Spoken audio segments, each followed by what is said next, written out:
ako, nung pagbisita ko nung hapon na yon, 5 minutes bago matapos ang visitation time namin, sinabihan ako nung isa doon. Sabi niya na nung July 19 daw, nung phone conversation namin, meron daw akong sinabi. Sabi ko, about the case.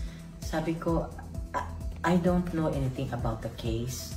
Kaufman is not discussing anything about the case.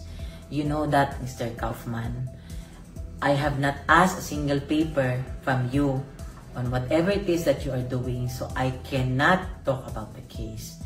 And also, nung time na yun, 5 minutes bago matapos, sinabihan na lang ako na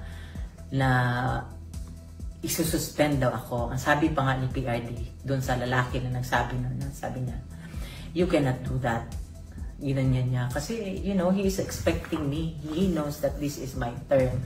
This is my time right now. This is my schedule to visit him. And, you know, ako kasi nurse, diba, na-assess ko siya, yung first time ko na,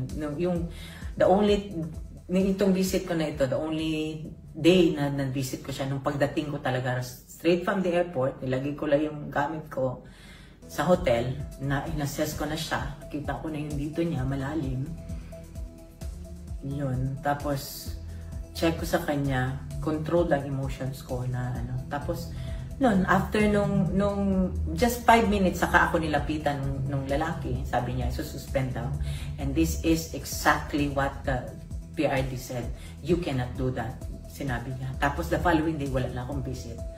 Sabi ko sa kanya, I don't say anything about the case.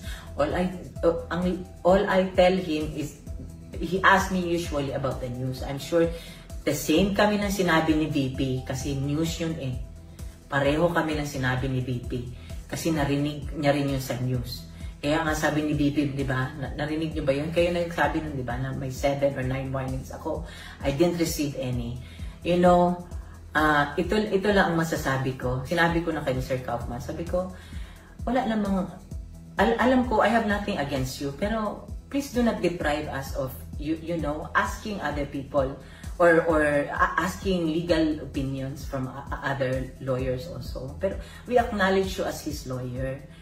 Pero sabi ko nga sa kanya, baliktad tayo. Asawa mo, ikaw kaya ang nasa loob. Ano kaya ang gawin ng asawa mo?